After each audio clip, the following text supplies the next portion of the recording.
was a great learning experience worth all of the money that it cost me to go there. It was a great learning experience. It affirmed what I was learning in the Black Panther Party, but it put a higher level of understanding to what I was learning in the Black Panther Party, serving the people body and soul, caring for people. And so I didn't, growing up, I was in a community, we'd move, and I'd leave that community behind. We'd move, I'd leave that community behind. I never really learned to be in, you know how you see movies and they've been friends since junior high school and the traveling pants and all that other stuff. So to me, and there was community in Seattle. We were family in Seattle. When we came down to Oakland, I connect with several still of us that are still here. And it's like, even if I don't see you for 20 years or talk to you for a year, when we talk, we just start talking like we've been talking yesterday, you know. So there's a community that has happened. I preached when I had a church. I preached community. And in community, we can bring about change. We can bring about change for the good, for caring. Now I'm more focused on my art, and I realized it was because of art that I became aware of who I was, more of who I was as a Black person in the United States, in the government in which that I exist under. And the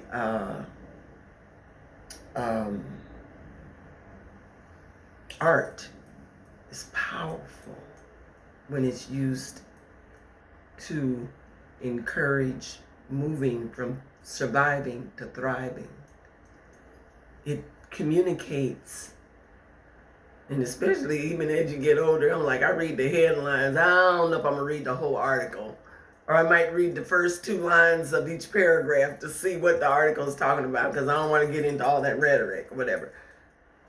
It helps see a picture quickly, and it helps educate, and it helps guide. One image that I remember when in the arts, and why, you know, is why did these particular images stay with me? I don't know. Why did my mother saying she's voting for civil rights? I don't know. At 7 to 10 years old, I don't know why that's stuck in my head. I don't know why the little kids saying about discrimination, segregation, I don't know why that's stuck in my head. I don't know why the lady leaving and the block turning all black. I don't know why that's stuck in my head. I don't know why the boycott of little Bobby Hutton stuck in my head. I don't know. I don't know why the march, the freedom ride stuck in my head. But during that time when art was coming full force to the West Coast between 66 and 69, one of the images that I remember, and I don't know the artist, but it's a man, a Black man, and he's hanging out the window, and there's an American flag under him, like a blanket draped out the window, and he's leaning on the ledge of the window, and he's reaching his hand down, and he's pulling up his brother. And the title, I think, is You Ain't Heavy, You My Brother. You know, it's that kind of stuff that has just influenced me all my life. And I saw the church as a way, one of the last remaining institutions of the Black people that they have tried to destroy as an institution. And the only institution you were allowed to be a part of when you were first brought here. Okay. But the Bible was the only book you were allowed to read, from what I understand. There you go. Thank you. Not you, your ancestors. Right. Those that were able to read, that were allowed to read, yes. Yeah. And those universal ideas of caring. So Christianity is it both a link to your ancestors' past in this country and also a link to community and also a link to spirituality? Is it all of those things for? I don't like to use the word Christianity because sorry. No, that's fine. Sure. I don't like to use it because it's been co-opted and corrupted, abused, misused, and used against us as people, let alone black folks. But in my study and my reading, Jesus didn't teach Christianity. It's not in there. Doesn't come out of his mouth. He taught the way, the road, the way to being in unison, in communion with the Creator, who created. You know, folks say, well, there is no such thing as God. The Creator, the mystery that made us in relationship with each other. And to feel love and love others. Yes. Right? There you go. I love your qualifying. And sorry, I'm just trying to understand. No. I appreciate it. I do appreciate it. And so I think that's why my journey from the Black Panther, from childhood to the Black Panther Party through arts and politics, from the Black Panther Party to the ministry through art, politics, and a greater understanding of who I am and that which is inside of me that cares about other people.